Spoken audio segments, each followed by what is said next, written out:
Hello everyone, welcome back to Rayman Origins. I should also state, for this playthrough, it is not a 100% playthrough.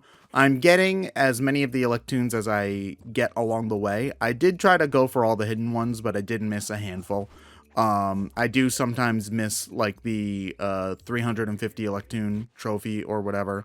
And I decided that I didn't want to record the time trials because they're just not great commentary material. I will say that one of the things that I love about this game, and part of why I think it's like basically the best 2D platformer I've ever played, is that the game plays so well with different play styles.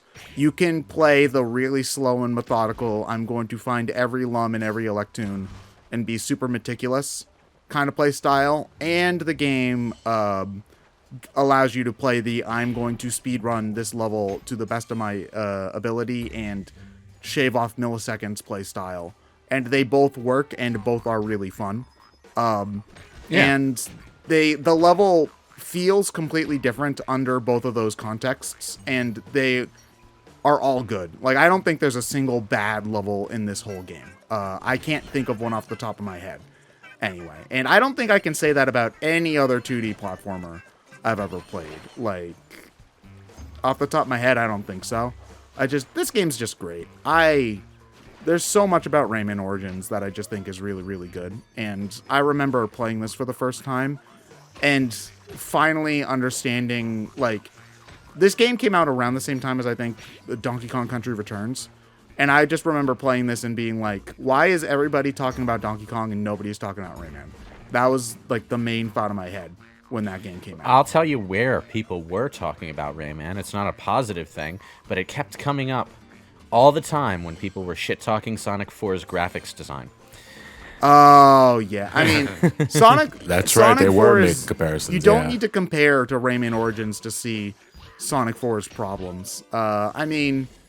Like, making fun of Sonic 4 is just really, really easy. It kind of is. But at the time, when people wanted to defend it, like, they would bring up, hey, here's Rayman Origins. Look how much better it looks when you do a 2D platformer with actual art design, essentially. Yeah. And I mean, on one hand, it is really shitty when your game is only being used to be like, hey, look at how shit this other game is. Like, that sucks.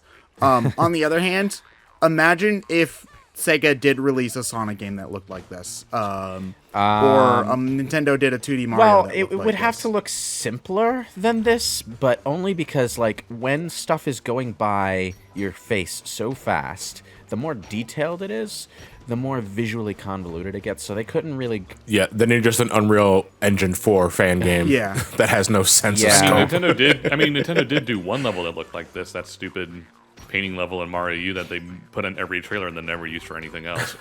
I mean, so okay, I should rephrase. Like, obviously, the Mario 2D hand-drawn platformer should not look exactly like this because they have different art styles, obviously. Yeah, but, like, maybe not made of plastic prefab tiles. So that would be nice. Yeah. New Super Mario Honestly, I think Sonic is where I think I would be more excited to see this. Like, again, not to, like, be the kind of black eyes asshole, that we saw circa 2010. But, like, I think that Sonic has definitely leaned on the classic Sonic aesthetic a lot over the past, like, 10 years. And I think it would be really cool if they did a modern 2D Sonic with a modern look that maybe... Oh man, tried to have classic gameplay. I'm having visions in my head right now of Sonic Advance, except HD hand-drawn sprites everywhere. Honestly, yeah. Honestly, do that. No, I just popped a boner. Do exactly that. I crap talk Sonic a lot on this channel, especially lately, because it's a bad, everybody crap talks Sonic. It's a bad franchise. What? But Sonic Advance is legitimately like a really good they're game. right. We were talking about Game Boy Advance stuff last part. Sonic Advance is like, I played that game a lot growing up. Sonic Advance 1 is actual Sonic 4, by the way. Yeah, because it's just really, really good. I mean, there's like some slightly dickish stuff at the end once you get to like the rocket ship level stuff. and the final zone. But that, you know, those are the last 2 levels of the game, so you expect a little bit of that. yeah. Not to mention like even the classic games did occasionally throw something that you would never expect at you. So it's I would argue not as severe not as as what a much, Rocket but it Zone did happen. Yeah. Well, yeah, the difference yeah. between Sonic 2 dicking with you and Sonic Advance dicking with you is that when Sonic 2 dicks with you, it's a slicer that knocks all your rings out, and it's annoying, but you kill it before your invincibility frames wear off and pick up your rings and move on. When Sonic Advance dicks with you, it does it 6 times per level, and it's usually spikes out of the floor. I mean, yeah. I always thought that 2 and 3 were way worse about that. Oh, though. yeah. 2 Yeah. especially, like, if you didn't know that the trick jump mechanic existed, then one of the levels later on is just unplayable. Yeah, I that's where I got stuck. It's like the canyon level, like the 5th world or something like that. I think so. Hot take: Advance 3 is better than Advance 2. That's your punishment for buying the game used without the manual. Hold on. What was your hot take? Ryan? Advance 3 is better than Advance 2. Oh, I mean, okay. I haven't played either in years. I don't remember. How do you manage to live being so wrong? To be honest, I kind of agree. I think Oh, Advance, God, now it's spreading. I think Advance 3's level design, while not like as solid as some other Sonic games, is not as it's not as Sonic Advance 2, where I kind of in Sonic Advance 2, it's like playing modern Yu-Gi-Oh! Either I steamroller it with no effort, or I run into a bottomless pit and can't go on. I would say that's nothing but Advance 3.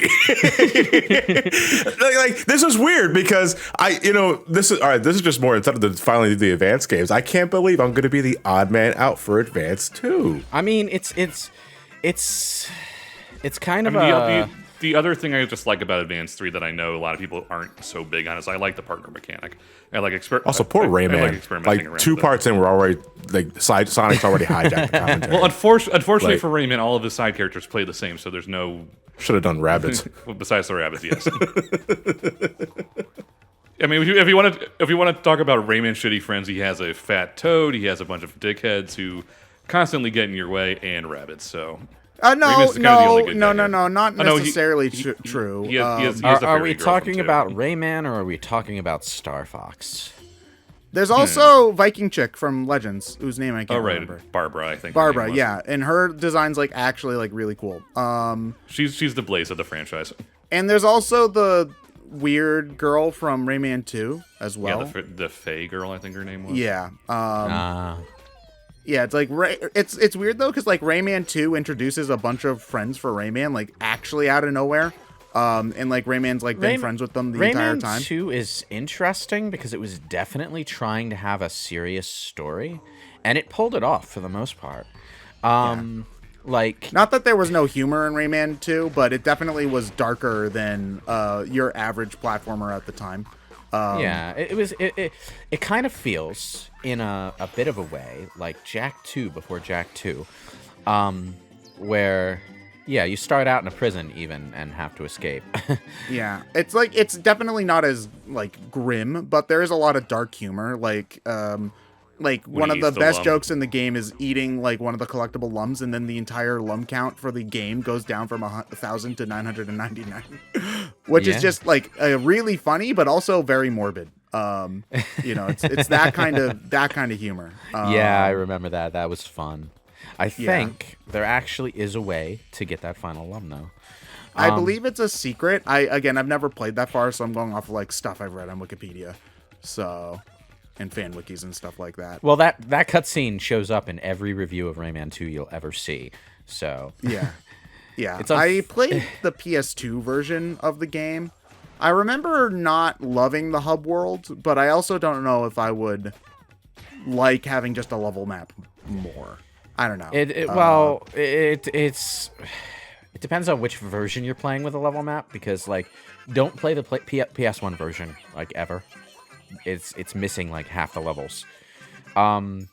Oh, damn, really? That many? Yeah, for some reason they cut out a lot of levels. I guess maybe it was a disk space issue. I don't know.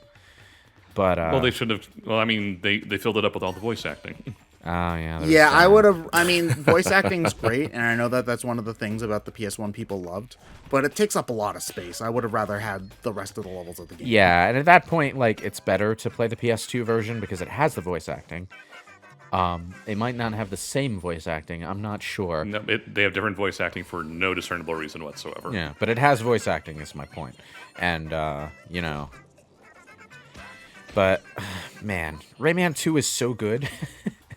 Rayman 2 is really good. One thing that I liked about it is that the levels had a really nice flow, and a lot of set pieces that didn't feel like they were changing the feel of the game. The other thing about Rayman 2 is that it was a mostly linear structured platformer where the level design was about going through obstacles and getting from the beginning to the end. In an era where platformers were very strongly skewing toward Mario 64, Banjo and Kazooie collectathon open level design. So it had a niche that was going a bit underserved. Not to mention, though, the levels feel like they have the grandness of one of those other games, like a Mario 64 or a Banjo. Yeah. But they also are not... They also are linear, so they don't feel like a Crash Bandicoot walk in a straight line sort of Yeah, deal. well, I say linear structure, but they're not like hallways. Yeah. Like, there are big areas that lend to the exploration factor, which is definitely cool. But like, even in those big areas, you're progressing forward. You're not roaming around looking for things. Yeah. I would really like more 3D platformers to be made in that style, especially after having just played Kirby in the Forgotten Land. You know, that's part of the argument for bringing Gex back is exactly that, because Gex was always in that style. Like, it had a collectathon element, but its level designs were more like, yeah, you're exploring, but you're going down these obstacle paths while you do it. And yeah, but then we'd have to bring back Gex. I think Gex could work, honestly, as a character. What would you make Gex though in this via a Twitch streamer? Yeah. Like, would you make him a TikToker? All in. He's the boomer. All of his references just fail, and he's got like 2 Twitch followers. He's gonna be your right He can't get a winger. view count over 13. He'd be the most relatable character ever in 2022. Oh no, and Gex, his, look like, his out! victory You did animation You're is going just to a lose floss. subscriber. Yeah. But like he's like this bitter curmudgeon who wants to be all about television but can't because video games are where it's at. That is true. You have to make the Gex streaming service for him to do well with his 12-episode, 45-minute length series of Gex but you see, miniseries that's parts. what Rez is doing. That's his evil plan. He's going to take over the world through Netflix streaming. Oh no, that madman! How dare he? Oh man. I hate how this is making more and more sense the more we're talking about I it. keep trying to say that, like, they really should bring back Gex. It's been like a possibility that's been floating around ever since Square like took over Eidos and put a bunch of the franchises up for like development. Gex was like Eidos on also the list, did Hitman, right? Or am I thinking Hitman? Of, yeah, maybe, because that's another thing that Square owns. Yeah, now. Square's been doing things with the Hitman franchise. Maybe not the best things, but I'm not really familiar with Hitman, so I wouldn't know. Maybe they've done something astounding that just hasn't crossed my field of vision yet. It's like they keep on making games, but none of them are especially relevant, is kind of what I've seen. Hitman kind of like seems like one of those kind of game concepts that fills a very particular niche, and unless there's something really interesting you can do with it, any new Hitman game is just going to be a new Hitman game. I mean, you can always do it. You can always have fun in the whole gameplay style of no one can notice, so there's no one to notice. Eidos was Tomb Raider as well, right? Yes. No. Yes. Yeah. Eidos has Crystal Dynamics. And everything Crystal Dynamics, including Kane and Tomb Raider, falls into Because I was thinking Crystal Dynamics. I'm like, no, wait, no, they got bought. Yeah. And Tomb Raider was originally core design. It got taken over by Crystal Dynamics after the Angel of Darkness happened. Yeah, because because Tomb Raider was fairly successful when they brought that back, and then they just haven't done anything with it in like 4 years. I don't know if like pandemic is partly to blame. Maybe, for any but it may just be that because they ran the origin story portion of their reboot into the fucking ground after 3 games, they need to take a break and like reconfigure where they're at with this franchise now. I think the other problem is that, unfortunately, Tomb Raider is kind of the poster child for Square having unrealistic expectations. Oh yeah. Yeah, every Tomb Raider reboot was a failure despite selling something like 8 million units. Yeah, that really like bugs me. They also did around the same time the 2 Lara Croft and the Whatevers games, which are not like amazing. They're not amazing AAA experiences, so they don't grab that much like mainstream attention, but they are fun isometric arcadey sort of multiplayer shoot 'em up things with puzzles and obstacles and light isometric platforming and all of that. I would recommend playing them. They're pretty good. Speaking of shoot 'em ups, look, it's Mosquito from Beyond Good and Evil. Oh man. I like shoot 'em ups in any sort of game. Like every game should just have a shoot 'em up element to it. Like, Beyond Good and Evil. My favorite thing about that. It's like my favorite thing about Kirby's Epic Yarn was that it became a shoot 'em up. Did you have to mention Beyond Good and Evil, Ted? Now I'm sad. Oh yeah, how Beyond Good and Evil 2 has been in development hell for 20 years. The last 10 years, wasn't it just like I've been giving you false hope the entire time. They did trailers that included Jade and Paige. Then they introduced like this completely new character, and I was down for it. It looked like they were like leaning into the edge factor a little much, but apart from that, I was interested to see what they were doing with it. And now it's just the constant swearing was a bit much. It's not like it's just like come on, just make a game, damn it. If it's not a complete winner, you can always wait another 20 years and give us Beyond Good and Evil 3. Yeah, that was unfortunately one of the things is that Michel Ancel, there was some like articles that came out about how he handled the project, and he just seems like a nightmare to work with, like especially with a team that big, which is disappointing when it's a developer that. Like, he's made games I really respect, like this one, and it's just like... He kind of gives me the vibe of that stereotypical artsy-fartsy guy who just will not accept anything less than perfection. Kind of like the Armor Smith from Dragon Age. If any of you out there in Reality Land have played that guy, it would be a nightmare to work with as a game developer. Yeah. And apparently he also was just not used to working with a team that big, which is another thing. A lot of people like kind of just expect, oh, if you made a game like this, that's great with 20 people. It's definitely not 20 people because the credits for this game are 25 minutes long. But you know what I mean. Oh, Jesus. Then obviously if you give him a team of 200 people, he'll do just as the same. And it's like, no, directing games of those scopes require completely different skill sets. You generally cannot be as hands-on if you're working on a AAA game. The thing is, I would be absolutely okay with letting Beyond Good and Evil go if they didn't end it on a blatant cliffhanger. I want to know what's happening to Paige. Come on. Nope.